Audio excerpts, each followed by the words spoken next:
Hi guys, Rose here with the Cackling Moon, and I'm going to answer a question that I receive a lot on my blog. And the question is, what advice do I have for new tarot readers? So people who are starting the journey of reading the cards and whatnot. What advice do I have for you guys? So, um, first things first, always start with a deck that you 100% connect with. And don't worry about feeling like you have to purchase a ton of different decks. Usually that will happen as you get further along with your practice. But for starting out, it's really important that you get a deck that you just really vibe with. So for me personally, I have it right here. I started off with the original Rider-Waite deck. When I was learning the tarot, I was watching YouTube videos of other readers and stuff, and a lot of them were using Rider-Waite themed decks, and I was always attracted to it. I'm just one of those people that I loved it. So I purchased the original Rider-Waite, and it looks like this. So they're typical cards that you've probably seen all over the place. And what I did was I purchased the deck used. You don't have to purchase it used. You could purchase it brand new wherever you want. But get a deck that really calls to you. So this one I was already really attracted to, and I had already been seeing it in videos from other readers. So I knew I wanted it. So purchase the deck.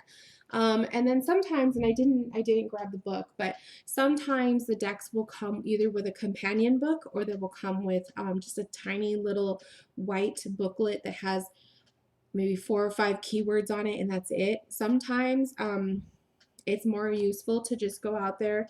Barnes & Noble, I went to Barnes & Noble or Amazon and purchased 78 Degrees of Wisdom by Rachel Pollack. I'll list the title of this book in the description box so that you'll you'll have it for later. So I purchased the book and I studied that book like crazy. And when I say study, I read it. I was highlighting everything that I felt was useful, and then I started keeping a tarot journal. So my other tip for you is get some sort of a notebook or a journal that you can dedicate solely to tarot, and you can write out for each card a whole blog post about it, or you can do, write out the keywords. I'm one of those people where I'm very hands-on when I learn. So if I write it down and I take a bunch of notes, chances are I'm going to retain that information a lot better than I would if I was just listening to someone talking about it. So writing it all down and keeping it in a tarot journal, that was very helpful too for me. My next tip is have some place to store your cards. So you'll probably hear a lot of different people saying the way that you should or you shouldn't store your tarot deck, but in all reality, whatever works for you, do it. So for me, there's different ways that you can store your deck. You can keep your deck in the original box that it came in, but chances are if you're getting a tarot deck, it is those little flimsy cardboard boxes that will eventually fall apart as you open them and reopen them. So you can keep them in the box. You can also wrap them in a scarf. So if you have a nice little scarf, you could wrap the deck in the scarf and tie it up and keep it like that. I don't personally do that because I have too many decks now. So it's easier for me to keep them in bags, which is the next one. Get a tarot bag. So I purchased these cute little tarot bags from a girl off of Etsy, and she made them. So you can totally just Google tarot bag and on Etsy and Store Envy, you can find so many amazing creative people who take the time to make such beautiful deck bags. Some of them are knitted, some of them are like sewn together materials, and this one has a zipper, which I highly recommend because the zipper, it's not going to come undone when it's in your purse or your bag or wherever. And this one's cute. She put a little moon charm on it. And so you can store your deck inside the deck bag and it'll stay safe that way. The other way is my original Rider-Waite, because it was my very first deck. It's super special to me. So I keep it in a box. I purchased this wooden box. It was just like a typical wooden box. I purchased it at a thrift store for like $1.50 or something, and I hand painted it. So I hand painted it to make it look real pretty. And I actually keep my original Rider-Waite inside the box. So that's another way, especially if you just have like 1 or 2 decks. If you have cute little wooden boxes or whatever to store them in, you can keep them on your altar or whatever like that. So that's how I store my original Rider-Waite. I keep it in the box. To me, it's just special. It's that deck that is just always going to be special to me because it was my first one. But for the most part, I will keep my cards inside a handmade tarot bag, and I love to reach out to other creative people out there and purchase from their shops just to promote them and to support their things that they do, because people are cool. I mean, I don't have the patience to make deck bags, so I always rely on other people to do that for me. So I keep my cards in deck bags. That's probably one of my most favorite ways to do it. I have a couple others that I purchased. Here's another one. This one was also by the same person. Let me see if I have her business card.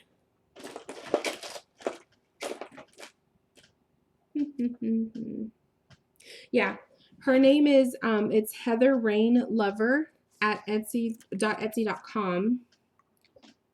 So check her out. She has these cute deck bags, and I think they were like $10 a piece. And they're really good sizes. It would definitely fit an oracle deck, let alone the tarot, because the tarot cards are usually smaller. And this one has a really cute little moon charm on there, if you could see that. So yeah, I love to support people with their creation. So this is a really cute deck bag she made me as well. And this one I got off of Amazon. You can find it on Amazon if you just do a search for tarot bag.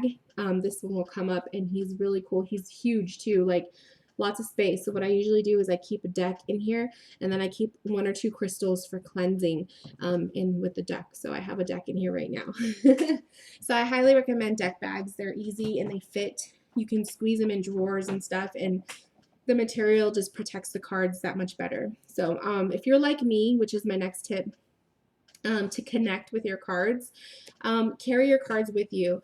Your cards will absorb your personal energy if they are with you at all times. So some people like to sleep with their decks, so they'll keep their deck or a specific card that they're trying to learn more about or manifest. You could sleep with a card under your pillow, or sleep with the deck as a whole under your pillow, or keep it by your bedside table. But what I like to do is stick the deck in a deck bag, and then I throw this in my purse, and I carry it with me all the time. I always have to have a deck of cards with me wherever I go. You just never know when you're going to have downtime and when you can, take the cards out, shuffle, go through them, study if you're studying. Like I studied my tarot book at work. So on my lunch breaks and my breaks, I was reading the book and highlighting and, writing about it. So it's just something that you want to bring it with you. It's going to be a part of you. This tarot journey is going to be just a long and amazing journey. I'm still on the tarot journey. There's still stuff that I'm still learning about my cards every day. So bring it with you. Let the deck get to know you, especially if it's a brand new deck that you've never worked with before. Carry it with you. Let it absorb your energies and just get familiar with it. Hold it. Shuffle the cards. All of that. So that's another tip. The next tip is how to cleanse your deck. So I have a stick of incense over off the side, but I'm not going to go in full detail. I think I have a video about cleansing your cards. But anyway, I light incense, and then when the smoke is coming out of the stick, I usually wave the deck. I'll wave the deck through the incense smoke. So clearing the energies that way. You can also simply shuffle the cards. I've heard people that will knock on their cards or tap their cards to kind of get rid of that energy, or grab at the energy and throw it off. There's different ways people do it. You could simply put the cards in order. That's another way that I like to cleanse a deck, especially if when I do my tapping into the grave readings, which is my spirit communication reading, I always put the deck in order. I have to. I will not do that reading without cleansing it firsthand because I'm going to be working with spirit energy. Another way is crystal cleansing. So last night we had the full moon. So what I did was I had a lot of the decks that I have been really working with the last couple weeks. I had them spread out on the table, and I grabbed a couple crystals. So it doesn't really matter. It doesn't matter what kind of crystal. I use any kind. But I had the deck sitting on the table, and then I placed a crystal on top of it. By doing this, you are allowing the energy of the crystal to soak up any energy within the deck. It's a crystal cleanse, just like what you would do if you were meditating. I don't know if anyone's like me, but when I meditate, I lay down on my back and I always stick a crystal on my forehead. That's the way I meditate. So everyone's different. So any kind of crystal, but definitely crystal cleansing is probably a good thing. Let it sit, especially if you got the deck, if it's a brand new deck, I would say let it sit overnight. Whoa, my cards just went over. Let it sit overnight and with a crystal on top of it, just to kind of give it a good cleanse. Give it a smoke cleanse if you like. But all really it is it's what you personally feel your deck needs. So if you feel drawn more to do crystal cleanses, do that. If you feel better about smoke cleanses, do that too. I like to try all different kinds. What else? Shuffling. That's another major question I get. So let me see if I can move the camera. Let me put my spread cloth out so you can't see the keyboard because it just looks better with a cloth. Okay, so let me move the camera. Okay, so when I'm shuffling the cards, some people are very picky about the way that they shuffle. I don't care. I'm one of those people where I don't mind if I bend the cards. I feel like getting your cards used to your hands and the energy, and they're bound to get messed up anyway. It just shows love. It shows a lot of love and dedication and energy that goes through your deck. So to me personally, I don't mind if I bend the cards when they're brand new. So, but that's just me. So shuffling the cards. This is a basic tarot deck, basic size. And I usually, I divide the cards in half. So have it in either hand, and I hold them horizontally. And so with the thumbs, I have the thumbs together, and I have my index finger and my middle finger on one side. And then I have my ring finger and my pinkies on the end, and the thumb is on the opposite end. Okay. And what I do is you kind of like aim it together, and then I grab with my middle finger the side of the deck, and I use my index finger to kind of push the cards in a like, what do you say, like bending them, I guess. I do that. Okay, so that's what I'm doing. And you just want to aim it. You don't want it too spread out because then they're not going to hit, but you don't want it too close because then they're not going to shuffle. So let's see. You bend them, and then you just start letting them go. And then you'll see as you're letting them go, they're going to start, you know, going either which way. It doesn't have to be perfect. And then once you do that, you just put them together. And that's a shuffle. So I don't know if there's a specific name for this kind of shuffle. I think I've heard dovetail shuffle. So whatever, but that's how I shuffle my cards. And then squeeze them together. Now, I like to shuffle this way for tarot cards because the tarot cards are a lot smaller, like I said. I'll show you how I shuffle with the larger decks. And basically, you just do that. So just practice, literally. When I was little, I used to play solitaire all the time with a deck of cards. So I learned, my father actually showed me, but I learned how to shuffle really early on. So that's why it's so easy for me. And then my father showed me how to do the bridge, which you do the shuffle. And then you grab with your thumbs, you push down on the middle part, and then you take your hands and you kind of like bend it. And you do that. I can't do it slow though. So let me show you the fast. Oh, you know why? Because these cards are still new. If if you have a brand new deck like that, there we go. It's harder to get them to shuffle the bridge because the cards have to bend. But anyway, so that's that way. The other way you could shuffle is lay the cards horizontally in the palm of your hand like that, so like you're holding them, and then grab a piece. I usually grab from the back and I go forward.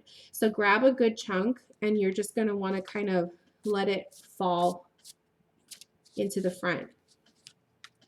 And it doesn't matter if you let too many fall at one time because you're shuffling. So, and then you can use your thumb to kind of help hold them in place so that they don't fall everywhere.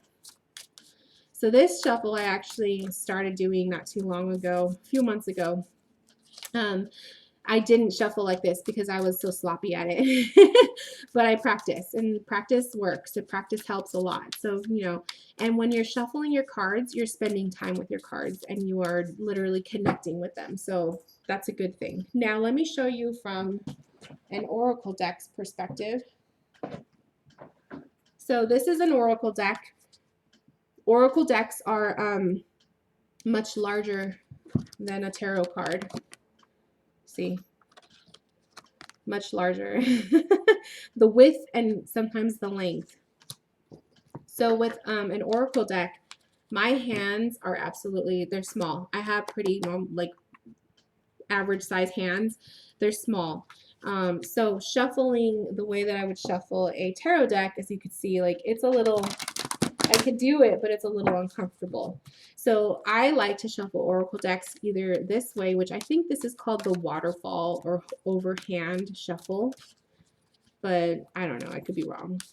So I could shuffle them that way, or if you ever have a deck of cards that are just too big for your hands, shuffle them sideways. So instead of shuffling, that way, you're going to shuffle from the side. So you hold the cards in either hand sideways, and you just kind of let them fall into each other. This is a thicker deck, the material of this deck is a little bit thicker, but if it's a tarot deck or a thinner cardstock, you can actually fan them a lot easily. So shuffle sideways. I always tell people who have small hands to do it that way. It's so much easier. So that is how I shuffle my Oracle cards. But like I said, there's no right or wrong way to do it. And if you want to do a crystal cleanse, grab a crystal, place it on top of the cards, voila. There you go. So there's just different ways to do it. Seriously, you guys, there's no right or wrong way to do it. Basically, go about this your own way, with whatever feels right for you, whatever you feel works best. It's your journey. They're your cards. What other tips can I give you? As far as like how to read the cards, I've been doing a couple videos. If you check my playlist under Learn Tarot with Rose, you will find I went through the major arcana and I started on the aces, and I believe I did the court cards, but I'm not sure. I have to double check. But I'm going to be offering a kind of like a tarot class where I'm going to be showing you guys how to read the cards.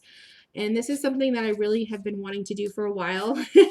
And I was offering it back when I used to go by the name Luna Hour, and I was offering it in my shop. But now that I go by the Cackling Moon, and I've been really busy, redesigning the shop and just getting, things ready, I do want to offer a tarot class. And it's going to basically be a course. It's probably going to be a month long, and there's going to be PDFs.